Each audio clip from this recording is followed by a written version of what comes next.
Hey, everybody, welcome. It is episode 18 of the Show Me Reptile Show podcast. We've got Scott with us this week. Mickey has an emergency at one of the shops he's tending to, but we have a special guest, Dylan, here from Eight Deadly Sins. And by the name of that, you can guess that he probably doesn't work with reptiles. So, Dylan, why don't you tell us a little bit about your business and what you work with and how you got involved with Show Me? So started in the beginning. I was always obsessed with arachnids in general, any kind of like creepy crawly, and I always wanted to know like the science behind them. And years went by, and I finally just took it as a business, and just rolled with this. Started breeding, and started looking behind the science behind like spiders, centipedes, scorpions, any kind of what anybody would consider creepy crawly. Um, there's more to that than you know just uh, just scary bugs. Um, the Yeah, name Eight how do Deadly you make that? Sins. Sorry, go ahead. Oh, the name Eight Deadly Sins. It basically, so me and my wife aren't religious at all, so we kind of went with the flow of the seven deadly sins, but we were like, let's add another one, because spiders have eight legs, so it kind of fit. My slogan, "Don't be afraid," kind of comes with the whole understanding and learning about arachnids. Um, there's too much with like Hollywood and stuff, and they're jumping at your face and chasing you and stuff like that. And I always try to inform people that none of that really happens. I've been in it for 6 going on 7 years now, and never had once a spider jump at my face or anything crazy like that. you know, Yeah, Usually there's they. a lot of. I mean, reptiles the same way. You get a lot of just unexplained fear or over exaggerated Mm. fear. But I think spiders are probably even worse as far as what people have in terms of the fear about them when they really ultimately 99% of them can't do you any harm. No. And even these guys, unless they're like hot scorpions, if you get into androctonus and stuff like that, I mean, unless you get stung by one of those, like even old world tarantulas, if they bite you, it's just going to be pain, cramps, stuff like that. I mean, with the Poecilotheria genus, I mean, it can last up to a year or so, but it's not gonna kill you in any way. Yeah. So how do you go from like just looking at spiders and finding them mildly interesting to like I'm gonna bring that inside and make it a pet? How did you make that transition? I was just the idea of trying to learn more. It's just a curiosity of what's all out there. What really grabs me is like they're from all over the world. So we have the ones here in the U.S. and then like South America, but then they're from Asia, Thailand, India, Indonesia, places over there. And just the diversity really draws attention for me. Um, and trying to learn their environments and what they do for the environment. Yeah, so did you when you started keeping them as pets, did you literally just catch them and bring them in, or were you buying them at stores? Nope, my first one was a Grammastola pulchra. I bought him as about this big from my local pet store, and uh, he ended up growing up a few years later, maturing out to be a male. So then I learned, people are actually breeding them here, so I sent them out to for breeding. And at the time I sent them out, I already had, other tarantulas and stuff like that. So it kind of opened my eyes to what's really out there in the hobby. Yeah, that's How painful getting a pulchra and having it mature out male. Yeah, That's what, yeah, 5, 6 years? yeah, yeah. It was about 3 years, and then he matured out. That's not so bad. Yeah, But man, that's such a long wait and then find out it's male and it's just gonna die shortly afterwards. right. Yeah. But he went on to do his deed, and the slings we have now are probably some of his babies. So Made a sacrifice. Yep. Well, that's cool. At least that what you started with, you still have traces of it or lines of that still in your collection. That's awesome. Mm. So how long was it before you went from having one to like all of us do in terms of the reptile world of just you started with one or two and then all of a sudden your whole basement's full? It wasn't long, honestly. It was about a year, and then I had at least 5, 6, 7. I had a good bookshelf going, and then I got into scorpions. I bought my Asian forest scorpion that currently has a clutch. I bred her last year, and she actually just now, earlier this month, dropped a clutch. So Oh wow. but I bought her when she was young. She was $20 at Petco, and I was like, yeah, I'll try scorpions. Um, turns out they're pretty cool, and now I got her, but I also have like bark scorpions as well. Any of the centroides really grabbed my eye. Yeah, I feel like inverts are almost worse than reptiles because they're so easy to keep relatively in such small spaces, and how creative you can make your enclosures. You can just go ham real freaking quick and take up Yeah. no space at all and have hundreds, not thousands of animals in a short period of time. Yep. Yeah, plus, I Yeah, feel it like doesn't. the other thing is that people that are at shows that love spiders and have a good relationship with vendors, like at the end of the show, somebody's always like, "Here, just take these," and give somebody like 5 new spiders, like all at once. So without even Mm, spending any money, or you bought one and they just threw 5 of them at you, and now you just feel obligated to take them home and raise them. yep. Yeah, I mean, there's some species too. If you're breeding like a Phonopelma, they'll drop hundreds, not thousands of eggs. So sometimes you just got to move stuff too. It's like, hey, if you bought $500 worth of stuff, you're gonna get 3 free spiders because I got 8,000 of these at home. I know. I talked to somebody that bred geniculata, and they ended up with 2,500 babies, and I'm like, what do you even do with that? I probably wouldn't even breed Yeah, something like that unless I had like a 3-way split or something. I I don't know if I'd like 2,500. That's a lot. That's yeah. You gotta have a good wholesale account to get to from there because yeah, that's so much, yeah. Yeah, and they're I had a tiny, sand boa tiny, drop tiny. 37 babies one time, and I thought that was a big issue to deal with. Of what am I going to do with 37 babies? Right. 2,500, that would be another story. Yeah. My Yeah, my amphibians and Indian birds go nuts. yeah. My Indian violet earlier this year, she dropped 321 in her egg sac. Wow. Um luckily half of those were on loan with Jessica Teets from Marshall Arachnids. I sent her a 9x9 box with 160 Indian violets, and I was like, no takesy backsies. These are yours. The Indian violet, is that the Violacella? Kill Fimbriatus. Okay, Yeah, I always get Kilobrachys. confused with common names. Yeah. Yeah.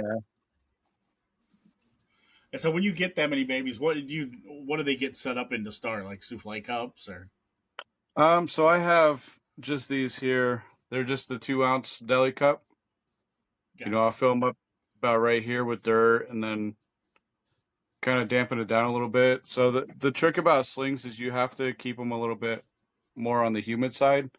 Um, I know I talked to a lot of people, and they're like, "Man, I had some slings, and they just passed away for no reason." And I was like, "Well, how are you keeping them?" And they were like, "Well, they're like a gramastola or something. And I keep them dry." I'm like, "Don't," because until they're about an inch or so, they're very susceptible to dehydration.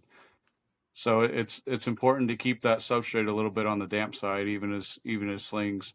You don't want it like soup. You don't want to swamp, but you want to keep it like a little bit damp.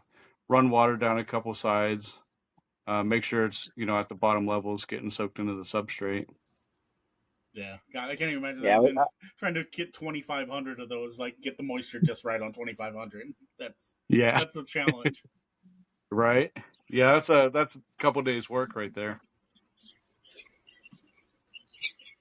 I always try to tell people to wait till the spider usually has more of its adult coloration, at least looking, before you can really kind of relax with them and out of the woods because their exoskeleton just isn't developed enough. Yeah. They just leach water. Yeah. I usually tell people, give them till half inch, 3/4 inch, even 1 inch until you start, backing off the moisture. Until then, they're kind of really susceptible to drying out. That's how you lose Yeah, they're slings. kind of like they're almost like a little bag of water with a mouth and legs at that point. Yep. Yep. So, if you had to guess, how many different species are you working with at this point? Right now I have spiders in general, tarantulas and true spiders. I'm up to 110. Most of those being adult females with, little like once in a while I have some slings. Like I have Ornithoctoninae species viridis right now that I'm raising up. Ceropagopus robustus that I'm raising up. Just little odds and ends, but a lot of that 110 is just mature females that I'm working on. As far as breeding, I have Ceropagopus hattie, the purple earth tiger, in the incubator right now. Pulled the egg sac at 25 days. I had eggs with legs. I have OBTs paired up. I have Kilobrachys, Cancrochon paired up. What else? I got a Faunopelma moderatum is paired up. Grammostola porteri paired, and then I have a whole bunch of stuff right now. I'm just been a waiting game, So you're breeding other inverts on top of the spiders too? Yeah, yeah. So I'm kind of getting into scorpions. I also have the blue femur wandering spider, Macrotinus kingsley. I have a pair of those that I'm trying to line up. The male needs a molt. He's a penal right now, and the female needs one more molt to be mature. So I should be able to line those up pretty well. Varolestis occidentalis, the Cameroon crab spider, she's on an egg sac. My Halconia murrayeensis, Australian banded huntsman, she needs like 2 more molts and she'll be ready to breed. If not one. I'm trying to stay in touch with Victor from Exotic Me because he has 2 mature males that I'm hoping that are around when she molts. Philoctenus hematostoma, the red fang wandering spiders. I have a mature male and a female, but I'm not sure. I can't get them to pair. I don't think my female is quite ready yet. I think she needs one more molt. Same thing with Cupienius soleil, the bromeliad wandering spider. I think she needs one more molt. So I've been trying to branch out into different things. Yeah, the true spiders are always so cool. It's always so nervous for me though because the lifespan is just so short. I have a tough time investing any money into them, and I'm like, this is gonna be dead in 2 years if I'm lucky. Yeah, and plus, like once the females mature, that's about it. That you're not going to get. Yeah, They're not like tarantulas where they keep maturing as mature females. Once they mature, that's you kind of have to know a little bit more about them because they're not going to molt anymore. yeah, So you only have like that time frame, and if you're like, well, she needs another molt, and you're waiting, I mean, she's probably going to pass away and before you even get a male for her. get a mate for her. So Yeah, but I've been working with a few people that do like more true spiders to kind of learn when to breed them, what size they actually get, because there's so much misinformation on Google, so you have to kind of rely on like better sources for information. yeah, yeah. True spiders are always tough. I messed Yeah, like widow, and that's about it. Because I can find them all the time. yeah. I But have widows here in the but backyard. I usually have to relocate them because my wife doesn't want the kids to get bit. yeah, that's fair. Yeah, well, I think in general most wives are probably like that. Yeah. I mean, if it wasn't for the kids, she wouldn't really care, but she just doesn't want them to reach under the pool deck or something like that and get nailed. Yeah, no, that certainly makes sense. So, I think the percentage wise, most black widow bites are on the scrotum and penis. So that's a fun fact for you. That's It's from port, porta potties. People dunking their oh, tackle into the porta potties and get bit. yep, gotcha. There, That I makes remember reading a that story makes about sense. one guy that got bit 3 different times, 3 different porta potties or outhouses. I think it was back in early part of the 1900s. But What the heck? like I would just yeah, take a crap in the middle of the street from now on. If that, after the second I time know. that went around, I'm not going in those again. Yeah, I can't imagine a neurotoxin like that hitting you right there.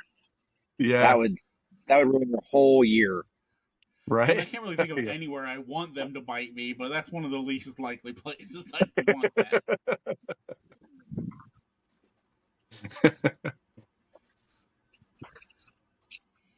But you know what? Didn't die from it. That's good. Well, that's good. You Yeah, might have wanted to. yeah, Yeah, I mean, The I third usually time hear that that about a happens, lot you of might old just world jump off. species. Yeah, But I hear do that you with a lot of keep? like the pokies. They have wish you were dead venom. yeah. So I haven't. I've only been bitten by one spider in the whole time I've been in the hobby, and it's I've been bit by a rose hair tarantula. Um, Okay. Surprisingly, yeah. So she came into the. I used to work at a reptile shop here in town, um, and she came in. She was in like a 40-gallon enclosure, and she had wood shavings for substrate, and just set up like completely wrong. Didn't even have like a flat spot if she wanted to like not walk around stuff. She just had like so much decor and like stuff just all in that tank. And I felt bad for her. So when they brought her in, people were like, "Yeah, this is a Goliath bird eater." I'm like, "No, it's just a rose hair." Um, and I went to go scoop her up, and I think she was just so stressed that that was kind of like the final straw. And she started like digging into my finger, and then she buried her fangs. And I just kind of let her do what she was gonna do. There's no sense in like trying to swat her away or anything. She's already stressed out. Um, so I was like, yeah, just go ahead. I guess just bite me because I get it. You were living in a crappy situation, you know? Yeah. I don't think anyone really understands both with spiders and with reptiles and all that. You stress the animal out because you don't take care of it. It's going to act like it. It's going to act Yeah. out. It's going to lash out. Most people that have very aggressive reptiles, it's the same thing. Something's most Yeah. likely wrong with your enclosure. Either Yeah. they don't have a place to hide, the temperatures are wrong, or whatever. Spiders the same way. Yeah. Well, it's like my Yeah, bearded dragon, it took so long for me to figure out how to set her up. And my bearded dragon, everybody's like, "Oh, they're mean at first, they bite you and stuff." And I'm like, she's been a sweetheart all her life. She's just a goofball.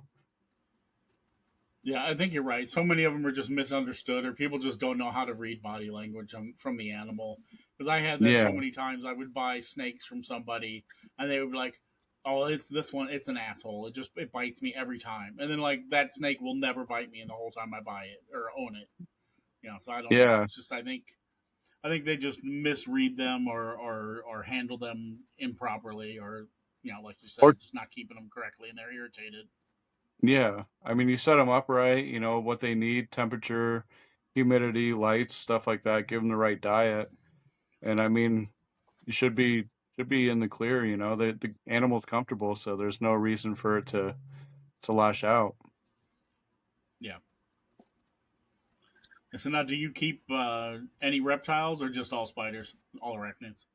All arachnids except for her. Gotcha. I just, I don't have the room for multiple reptiles, unfortunately. I wish I did. Or you don't get one, or you'll start yourself down that road. But yeah, we just don't have the room That's here.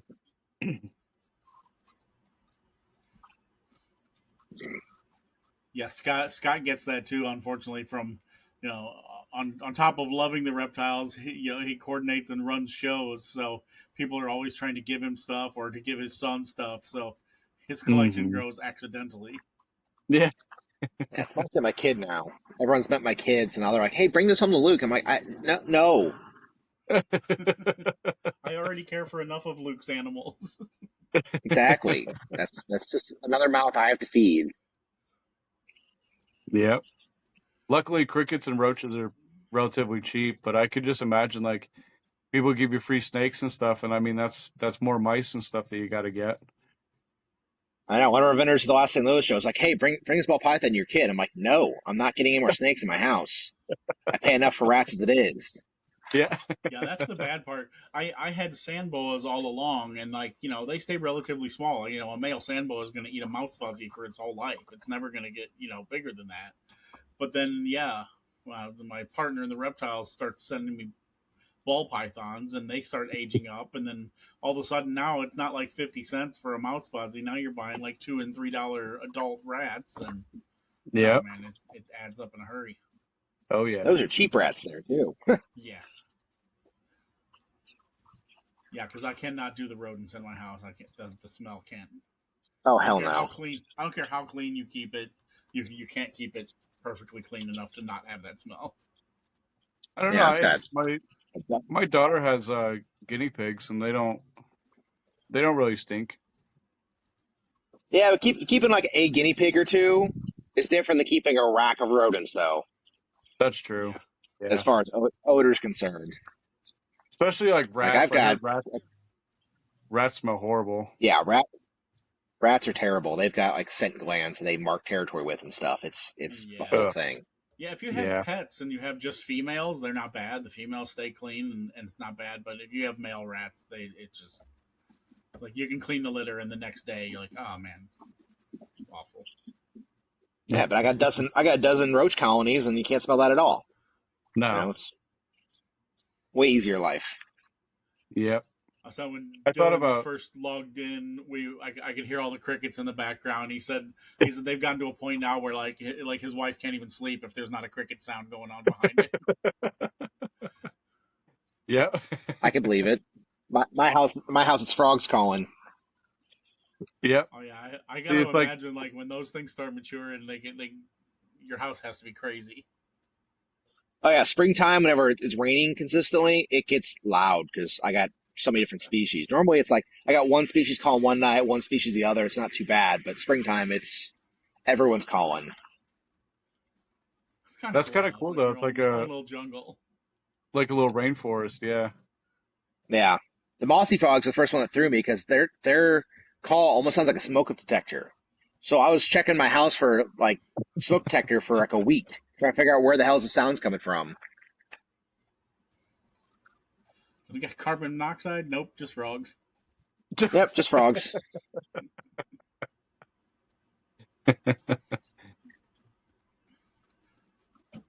And I finally got a male yellow spotted climbing toad, and that thing's pretty loud. You hear that thing across the house. Dang. I thought about getting it. Could frogs live with crested geckos?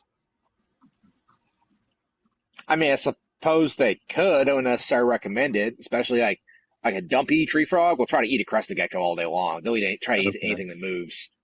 Yeah. Um, but I mean, if you had a big enough enclosure and you kind of had enough experience, I could say you could probably get away with it with some species, as long as size kind of matches right. Hmm. So I'm I sure always thought crested about probably that, try to but eat dart frogs. yeah. Yeah, I thought about that at the last show because there's so many crested geckos, and I was like, thinking maybe do like a paludarium in a living room or something, but I don't know. Maybe Yeah, not I mean, right if you now. got a big planted bioactive enclosure, I mean, you could probably do it. If you had some as big species like a yellow spotted climbing toad with a crested gecko, I mean, I know it's like those toads in particular usually eat much smaller food than themselves. It's almost obnoxious how much smaller food they eat. And then cresteds, they're not going to eat anything that large, so I wouldn't think they would mess each other up too bad. But Yeah, just not be something a not something I'm personally going to mess with. But it'd be right. cool. Yeah, that's what I was wondering because I mean they basically have the same care, especially like tree frogs and stuff. Um, Yeah. but I was just wondering. I was like, could they live together? Because I'm sure they see each other out in the wild. Yeah, I don't really know any tree frogs off the top of my head that are native to New Caledonia, but I mean, I'm sure there's some gecko species you can intermix with Hmm. frogs. Be cool. Cool idea. Yeah. Maybe one day. That's why I was like, I don't know, maybe not right now. So, Dylan, do you which we didn't talk about it, but what the area that you live in and which show me shows that people can find you at? So I live in Grand Junction, Colorado. I usually do all the Colorado shows. I just got back from Denver over the weekend. Well, Loveland over the weekend, and this weekend we go over to Farmington, Utah, and then towards the end of the month we have one in Grand Junction right here in town. So I'm pretty excited about Yeah, that. we're excited to be back there now. We had Yeah, just the one show there, I think, in the beginning, and it did well, but the venue just was a tough match. I think it was extremely expensive for the size of the venue, and so it made it kind of hard to right. make Well, financial sense out of there it. were some hidden costs they incurred us with after the fact that kind of deterred us for a little bit. So, Yeah, but oh well, we move on. yeah, Hard Yeah, doing that business. that Utah show is picking up a little this time. I think last time I looked, it had 47 different tables or something on there. So, and obviously, it's still a little bit of time to go. So hopefully, some more signups on there. But that yeah, show is like in a cool area, right smack between Ogden and Salt Lake City, and walk outside and look at I the know. mountains. I'm like, what better I'm view do dying you to want? run that show. Mickey's been hoarding it though. Mickey's gonna be there this weekend. Yeah, yeah. Mickey and Blake are going out to that one, so you'll meet those. Okay, Well, you'll meet Blake. Um, I know he's it kind of a was newer guy, but he's doing great. right. I know it was So what's her name? The it might girl have that been, ran it last I time. think it was Lindsay. Yeah, I think Lindsay, Lindsay I and yeah, think Amy went last time. yeah, Lindsay and Lindsay, Amy I think were out there.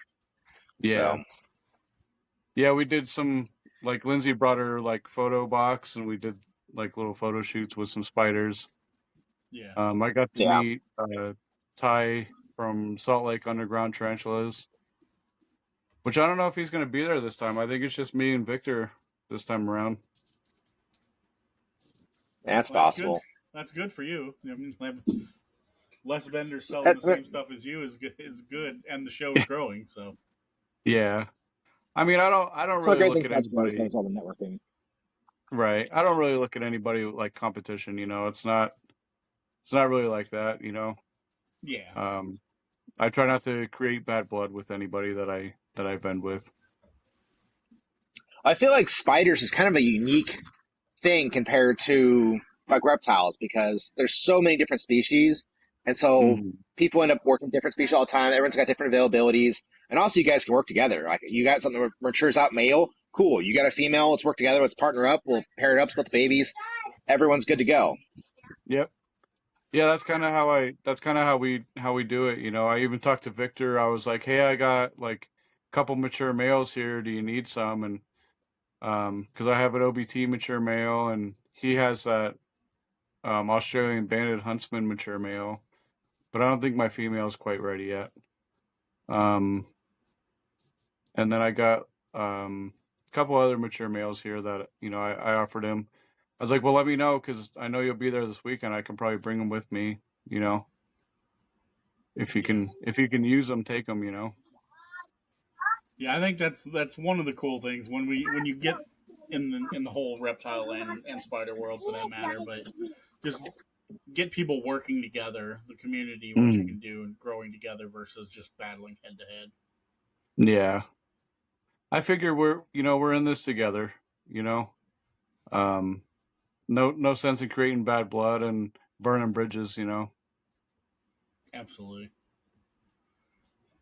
So, where if people want to see what you might be bringing, do you have photos or availability listed anywhere on Facebook or anything?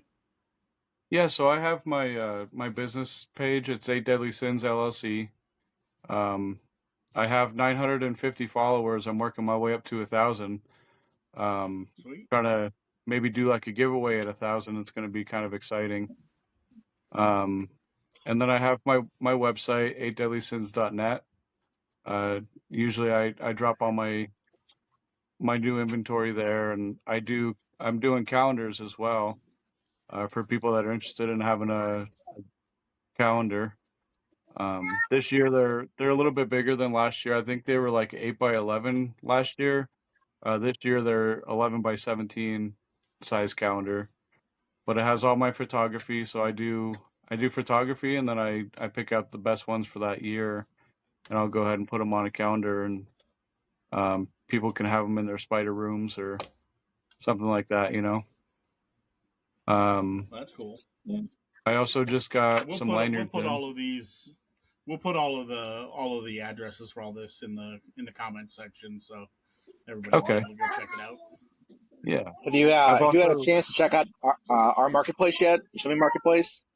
yeah, so I'm actually wearing the shirt right now. Um, Oh, nice. I've been wanting to Yeah, in fact, for put more on especially there. yeah, I feel like especially for invert people because like it's a one fee, not like per listing. Like with you guys Mhm. having so many different slings to list and that kind of thing, you get your best bang for your buck. I feel like anybody with colubrids and frogs and people who just have massive amounts of inventory, it's a great deal for you guys. Yeah. I also have Morph Market, but Morph Market, I don't know. It's like hit or miss. I don't think it's Yeah, you could put your inverts on there, but I don't think a lot of people look for inverts on Morph Market. So, Yeah, well, that's what we're yeah. I hoping feel with like people don't go. marketplaces, that it's varied. That there's aquatics and inverts and reptiles, supplies, everything. mhm. Yeah, yeah. Tying that straight to the shows too, so you can. We got. I don't know if you got one of the new name badges yet, but those have QRs right to the marketplace too. So Okay. I have to see. I have to see if I can get one at the show this weekend. yeah, I'll remind Mickey to bring some because he's a little scatterbrained right now. So, well, he's always scatterbrained, but I would say, yeah. Is that anything different than what he usually More is? so than normal. Yeah. yeah, it's just Mickey. He runs a pretty big outfit, so he's always doing something. Yeah. 250 shows, 4 shops, just online store, all that good stuff. Oh, it's fine, and everything's fine.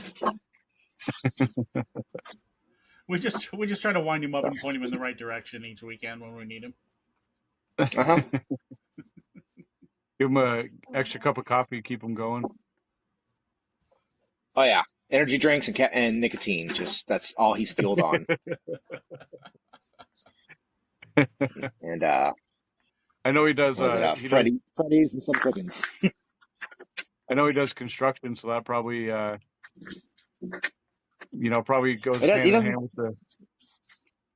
Yeah, I mean, he doesn't do that professionally anymore, but he certainly rebuilds the shops and stuff with all his experience. So Mm, he's always busy doing something. probably it comes goes hand in handy hand when with there's a the project. caffeine and the nicotine. Yeah. That's where you learned it.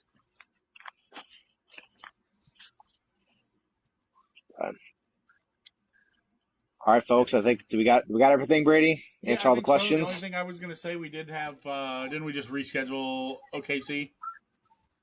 Yeah. It's OKC's now is December 21st, 22nd. So move dates. Some folks are asking Okay. about that, but we've got still new locations we're working on. So we just had our first ever shows recently in Denton and Waco. Both of those did well for first show. And what was the other? Oh, we had Nebraska too, right? Yeah, Grand Island. Yep. That show actually That did great. It did phenomenal for a little, seems like a small town in the middle of nowhere, and that show was just extremely well attended. Yeah, that outperformed St. Louis. Yeah, which is I'll have to crazy. check those out. Yeah, I've been trying to for do sure. Our Nebraska show's doing great. more shows, but I try to stay within like driving distance. Just because I would love to, put trust in like FedEx or Southwest to get my animals there safely, but I can't, you know. Yeah. That's fair. So I try to stay within driving distance. Nebraska is not too We bad of we a drive drive, from St. probably. Louis to Grand Junction, so Yeah, that's probably not too bad of a haul. it's about Yeah, and 12 getting out hours. into a new market where nothing else is close, so that's Yeah, kind of Yeah. good to be the only show in town. because So, we went All to right. South Dakota, which there's not really a lot of invert people up there. Everybody that came up to the table was like, "Ew, spider," you know. Um, and then we went to Idaho, was pretty good. Montana was okay, except for the Boise venue that they shows. had. The venue that they had in Montana was roasting. They didn't really have Yeah, good that's not good. airflow. Yeah, Yeah, it's probably a haul for you, but our show in Boise, that show is really taken off and done well too. I was supposed to be there last weekend, but I was sick. I got blessed with a chest cold last week, so